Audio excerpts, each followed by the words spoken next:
Frequency Podcast Network. Stories that matter, podcasts that resonate. So how are you feeling, Canada? There's a big wave of patriotism right now. What with the U.S. president's constant comments about trade, tariffs, and pot shots against our fine country. Canada's going to be a very interesting situation because, we just don't need their product. And yet they survive off the fact that we do 95% of what they do. And Canada is just absolutely, I say it, and sometimes people smile and sometimes they say great idea, but Canada, their taxes would come down greatly, their security would go up greatly. Amazing things happen to Canada, and really Canada in this particular, why would we pay $200 billion a year in subsidies to Canada when they're not a state? You do that for a state, but you don't do that for somebody else's country. So I think Canada is going to be a very serious contender to be our 51st state. Because of comments like that, we're rallying around the flag, and a lot of people are saying that they're looking to buy specifically Canadian-made products. But how far are you willing to go with that, and what are you willing to pay? Welcome to In This Economy. My name is Mike Eppel. We're joined on the line today by retail analyst Bruce Winder to talk about some of the proud-to-be-a-Canadian trends. Bruce Winder, thank you very much for joining us. Thanks for having me on the program. We've heard a lot, Bruce, about increased patriotism. We just had Flag Day on Saturday. Are you seeing this show up yet in some of the retail stats from consumers? Yeah, it's a little early to see specific stats from Stats Canada because they're, a month or two behind. But anecdotally, I'm hearing quite a bit of chatter from retailers about how Canadians are really buying more Canadian product. I know that the president of Loblaws put out a post, I think it was today on LinkedIn, that mentioned that they're seeing a specific uptake on Canadian made or Canadian grown or Canadian fabricated product. So I think you're starting to see it take flight at retail. Is this something, though, that Canadian retailers have to make better use of, so to speak? Is the labeling clear enough for consumers to know exactly what it is that they're buying?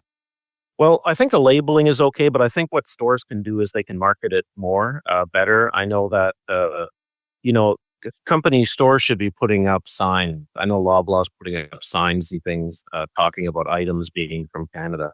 So I think retailers need to tap out their horn a little bit. I know we're Canadian. We're not really good at doing that, but we have to sort of toot our horn a bit and say, hey, this is made in Canada. Make it easy for the consumer to buy. One thing I noticed that Loblaw was doing in the retail sector is on their PC Optimum app, you can actually, when you're shopping on there, you can press a button if you have something and it'll show you the Canadian equivalent. And then it'll show you the sort of the value-driven equivalent if you're looking at watching your budget. So retailers are getting pretty serious right now, quickly in the short run, about trying to make it easy for Canadians to buy Canadian product where possible. And are we going to see more ads? I know Tim Hortons, for example, had an ad during the Super Bowl about football being the second best sport or something of that nature, really kind of driving home the idea that hockey is still number one, but waving that Canadian flag. Yeah, that was a great ad on the Super Bowl, and that was very timely. They really got that together quickly, and it hit the mark time-wise.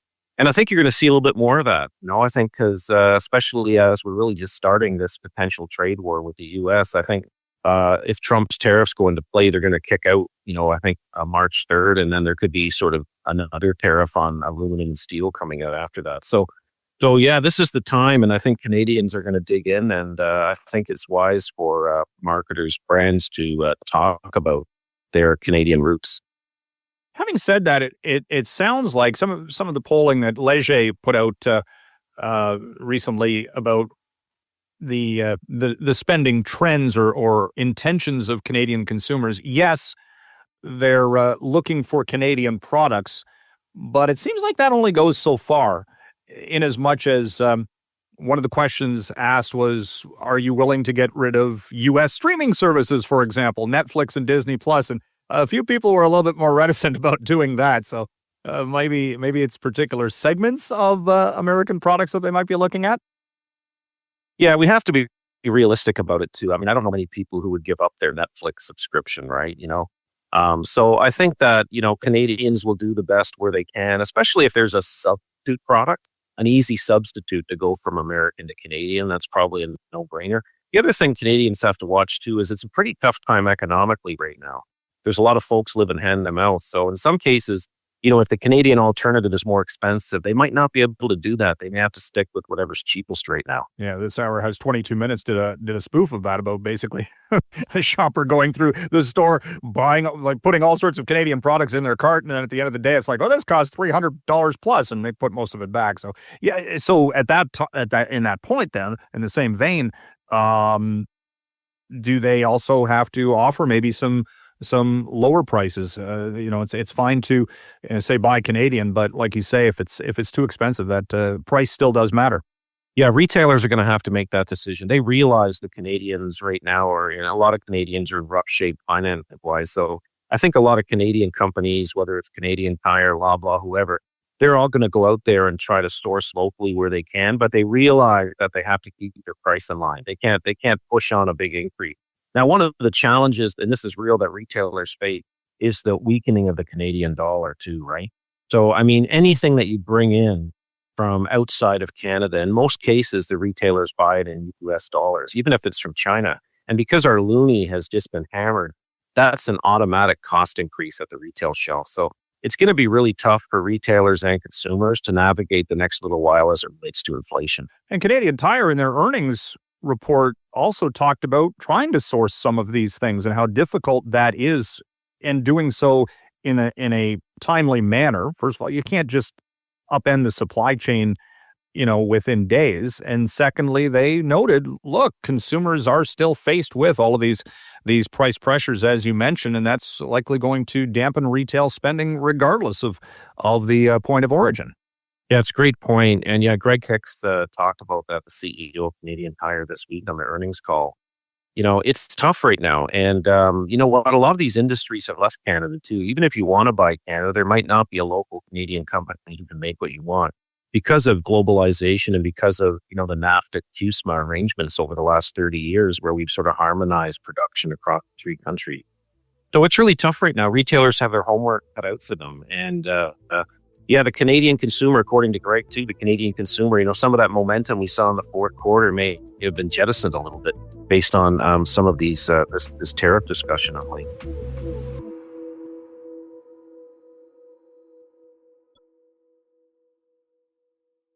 Is there a risk that some American retail operating in Canada may look at the signals coming from the Trump administration and the tariff issues and trade and cross-border and the dollar and all these other things and just say, maybe Canada's not the market we want to be in? We've seen some big name retailers in the past retreat, and that was well before any of these issues cropped up. Yeah, it definitely can happen. Companies, they look at the economics of a specific country all the time, and whether they're here or they're thinking about going here, they'll certainly change their plan if they find that the economics are unfavorable suddenly. I think what a lot of people want to see is whether President Trump, with his tariffs, is this a long-term situation, or is this a short-term sort of hit to renegotiate after CUSMA? And that's what everyone's waiting for, is how long, how much staying power does some of these changes have? That's the key question. If some of them are in play long-term, but definitely some companies, not just retailers, but manufacturers, may leave Canada and go to the U.S. to try to avoid some of those tariffs too. The flip side being, if you're a Canadian entrepreneur and you want to take advantage of a moment, is this an opportunity for some to really drive home the Made in Canada label and start a small business? Yeah, I think it's a great point too. I think that can definitely happen, especially if this has staying power, right? I think this is a wake-up call for Canada overall. I think we got complacent and we said, oh, we know we're with the U.S., they'll take care of us, et cetera, et cetera. This is a wake-up call. It's a bit of a slap in the face, right? So I think Canada overall has woken up, whether you're an entrepreneur, whether you're a politician, the average Canadian. And I think we need to kind of shape up and diversify our economy a little more, whether it's building pipelines or, exporting products to other countries in Europe or Asia. We can't have all of our eggs in one basket, so to speak, and that's what we've had for the last, 30 years. I'll be interested to see exactly how long term or how much staying power this actually has, because we've already heard talk about tariff fatigue. You know, every day the U.S. president is doing a news conference talking about something, and you know, we're already getting to that tune-out part of the cycle quite quickly, actually. And if that's the case, then, you know, do people just go back to their previous spending patterns? I think the biggest, one of the biggest catalysts that'll determine whether these things stay is how much inflation hits. So it's an economic reality that when you increase, if you're in the US, if you're President Trump and you increase all these tariffs, you're going to import massive inflation. And that's going to be felt at the store level. And then suddenly you have 330 million Americans who are paying a lot more for products, right? And that was one of President Trump's platforms he ran on, was reducing inflation. So it'll be interesting to see how that plays out. But yeah, there's a lot of fatigue right now. But I mean, a lot of people have stopped watching the news, right? Because they just can't take it anymore. It's too negative and there's so much going on, it can be overwhelming. Yeah. But again, it sounds like an opportunity for marketers to really to change their tactics, you know, to spur on that spending. Yeah, definitely. I think it's something that you're going to see a lot more ads coming out, you know, a lot more hang tags, a lot more shelf talkers at the retail level, you know, online, etc. There's lots of ways that, and Canadians will try to buy Canadian where they can. So I think definitely there's a market there between the two parties to try to do more business. Bruce Winder, thank you very much for joining us today. Yeah, thanks, Mike. Have a great day. That was retail analyst Bruce Winder. You've been listening to In This Economy. If you have any questions or story ideas, you can email me at mike.eppel@rci.rogers.com. Thanks for listening.